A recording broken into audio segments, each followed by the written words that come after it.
Hello everyone. MLA Jaganmohan Reddy గారు అక్రమ ఆస్తుల కేసులో ఇప్పుడు హైకోర్టుకి హాజరు కాబోతున్నట్టు తెలుస్తోంది. సో అసలుకి నెక్స్ట్ ఏం జరగబోతుంది? అరెస్ట్ అవుతారంటారా? ఎప్పటికీ అరెస్ట్ అవుతారు? ఇదే అంశం మీద విశ్లేషణ తీసుకునే ప్రయత్నం చేద్దాం.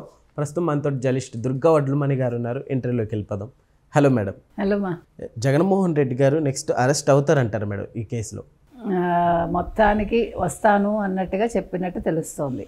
అంటే వస్తాను అంటే ఆయన ఏమి ఇష్టపడి వస్తానని చెప్పట్లే, కోర్టు వచ్చి తీరాలి అంది కాబట్టి నేనేమి రానని అనలేదు. నా వల్ల ఇబ్బంది అవుతుంది, ప్రభుత్వానికి ఇబ్బంది అవుతుంది, ప్రభుత్వం రక్షణ కల్పించలేదు కాబట్టి నేను అలా చెప్పాను, ప్రజలు కూడా ఇబ్బంది పడతారని అన్నట్టుగా ప్లేట్ ఫిరాయించారు. సో 21 లోపు నేను హాజరవుతాను అని చెప్పాడు ఆయన. యాక్చువల్గా ఇంత దూరం తెచ్చుకోకర్లే, మెమో దాఖలు చేసి ఉండక్కర్లా. ఎప్పుడైతే అక్టోబర్లో ఆయన యూరప్ పర్యటన పెట్టుకున్నారో, పర్మిషన్ అడిగారో, అప్పుడే కోర్టు క్లియర్గా చెప్పింది మీరు వచ్చాక సిబిఐ కోర్టు ముందు హాజరు కావాలని. మరి ఆ రోజే మీ అబ్జెక్షన్ చెప్పలేదు కదా, చెప్పి ఉండాలి కదా. నేను రానండి, వచ్చాక ఈ ప్రాబ్లమ్స్ ఉంటాయి, నేను వర్చువల్గా వస్తాను, అందుకు మీకు ఇష్టమైతే నాకు పర్మిషన్ ఇవ్వండి అని ఆ రోజే చెప్పాలిగా, నువ్వు నిజాయితీ పరుడు అయితే.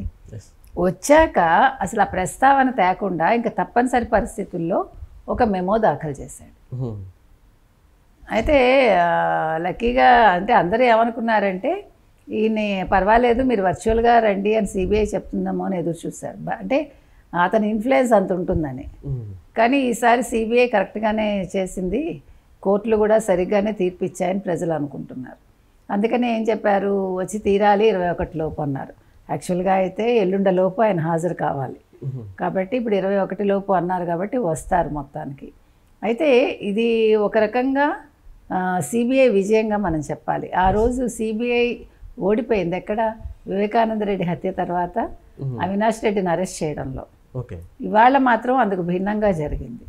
సో ఇదొక ఆరంభమా ఏంటి? వీటిని బట్టి చూస్తే త్వరలో జగన్మోహన్ రెడ్డి కోర్టుకు వెళ్ళే అవకాశం ఉందా, ఇప్పుడు ఆయన బెయిల్ రద్దు అవుతుందా, ఈసారి అన్నీ కూడా సజావుగా సాగుతాయా అనే ఒక చిన్న ఇది ప్రజల్లో కలుగుతుంది. మేడం, కోర్టుకి హాజరైన ఎలాంటి పరిణామాలు చూడొచ్చు మనం జగన్మోహన్ రెడ్డి గారి కేసులో?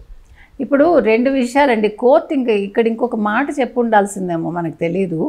మీరు వస్తే కామ్గా రండి, మీ పార్టీకి మీరు రండి అని చెప్పిందా లేదా మనకు తెలియదు. ఎందుకంటే ఇప్పుడు వచ్చేటప్పుడు ఒక పెద్ద జాతరలాగా వస్తాడు, అవునా కాదా? ఒక డప్పులు ఒకటే తక్కువ, ఆ వెనకాల జై జగన్ జై సీఎం అంటూ వస్తాడు. సో అది ఒకటి మనం చూసుకోవాలి. ఎందుకంటే ఇప్పుడు ఆయన ఏమన్నాడు, ప్రభుత్వానికి ఇబ్బంది అవుతుంది, నేను వస్తే నాకు రక్షణ కల్పించాలి. అసలు జగన్మోహన్ రెడ్డి లాంటి వ్యక్తి మాజీ ముఖ్యమంత్రి అయ్యి ఒక ప్రజాప్రతినిధిగా ఉన్నప్పుడు నాకేంటి భయం, నేను ప్రజల్లో నిలుస్తాను, ప్రజల్లో ఉంటాను, ప్రభుత్వానికి ఎటువంటి ఇబ్బంది కలిగించను అని చెప్పాలి.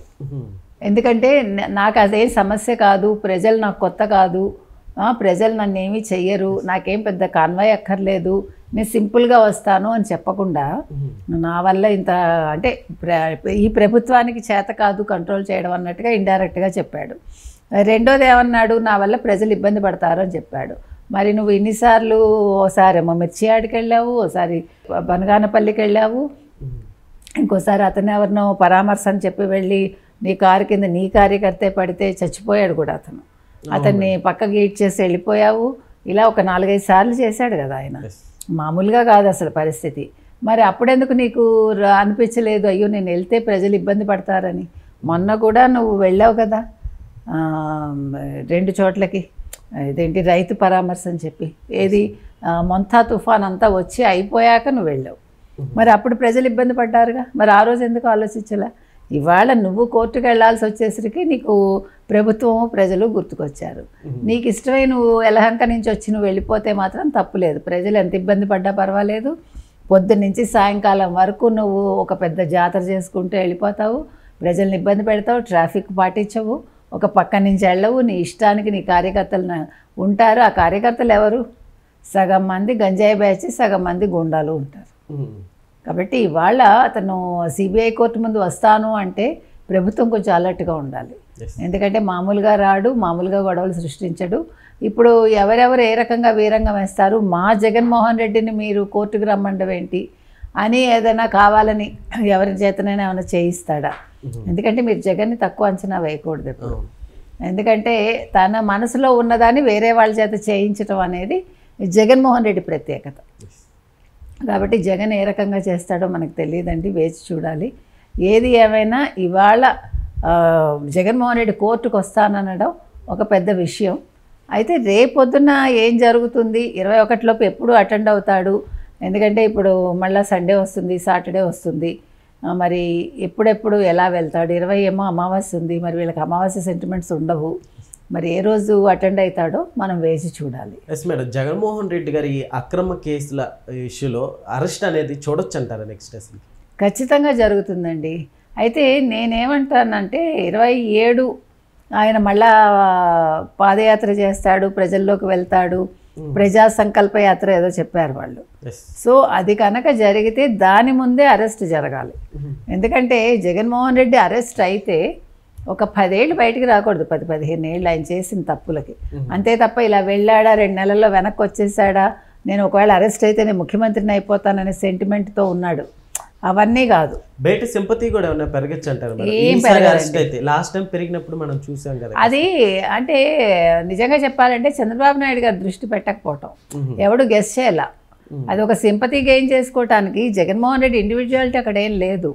మొత్తం కుటుంబం అతనికి సహాయపడింది. వివేకానంద రెడ్డి హత్య సహాయపడింది, ఎన్నిసార్లు చెప్పుకున్నా. చంద్రబాబు నాయుడు గారి మీద వేసిన పోస్టర్ సహాయపడింది. అందుకని అతను ముఖ్యమంత్రి కావడానికి ఇంతమంది సహాయపడ్డారు. ఈసారి అతను ముఖ్యమంత్రి కాకుండా ఉండడానికి కూడా అంతమంది సహాయపడుతున్నారు. ఎందుకంటే ఒక తల్లి పక్కన లేదు, ఒక చెల్లి పక్కన లేదు, వివేకానంద రెడ్డి హత్య ఇంకా తేలలేదు, అది ఎలాగ తేలుతుంది. సో అలా మీరు ఏ అంశాలు తీసుకున్నా కూడా అతనికి ఈసారి నెగిటివ్ ఉన్నాయి. మీరు అన్నారు ఏమండి ప్రజల్లో సింపతి వస్తుందని, ప్రజలు అసలు జగన్మోహన్ రెడ్డిని నమ్మే స్థితిలో లేరు. అసలు వాళ్ళు చూస్తున్నారు కదా, వాళ్ళకి అర్థమవుతోంది. ఇప్పుడు కల్తీ నెయ్యి వ్యవహారమే మీరు చూస్తున్నారు. నిన్నటి వరకు కల్తీ నెయ్యే లేదు, ఇదంతా కూడా కావాలని సుబ్బారెడ్డిని ఇబ్బంది పెట్టడానికని అన్నారు. మరి ఇప్పుడు చూశారు కదా మీరే, నిన్న ధర్మారెడ్డిని 8 గంటలు విచారించింది కోర్టు. ధర్మారెడ్డి ఏం చెప్పలేకపోయాడు, లడ్డూ చూపిస్తుంటే కూడా ఇలాగ తోసుకుంటూ వెళ్ళిపోయాడు. అంటే ఇవాళ వాళ్ళందరూ ఇరుక్కున్నారు మొత్తం. ఇప్పుడు ఏమండి ఒక రాజుని కొట్టాలంటే డైరెక్ట్ రాజుని కొట్టరు, ఎప్పుడు చుట్టూ ఉండే వాళ్ళని ముందు కొట్టాక అప్పుడు రాజు దగ్గరికి వెళ్తారు. ఇవాళ వీళ్ళందరూ అవినీతి కోరల్లో ఇరుక్కున్నారు. సరే అవినీతి కూడా పక్కన పెట్టండి, అసలు వెంకటేశ్వర స్వామికి ఆయన తరఫునిచ్చే ప్రసాదం కల్తీ చేయటం ఏంటి, అసలు పామాయిల్లో రసాయనాలు కలిపి దాంతో లడ్డూ చేయడం ఏంటి, ప్రజల ఆరోగ్యాలు దెబ్బతీయడమే కాకుండా ముందు మనోభావాలు దెబ్బతీయడం ఏంటి, ఇది ఎంత పెద్ద తప్పిదం అండి. మరి దీనికి వీళ్ళందరినీ నిల్చోబెట్టి ఏం చేయాలి, దేవుడి ముందు నిల్చోబెట్టి ఏం చేయాలి, ప్రజల్నే తీర్పు అడగాలి. కోర్టులు కూడా తీర్పు ఇవ్వక్కర్లా, ప్రజల ముందు నిలబెట్టి వీళ్ళని ఏం చేయమంటారో అని అడిగితే వాళ్ళే సమాధానం చెప్తారు.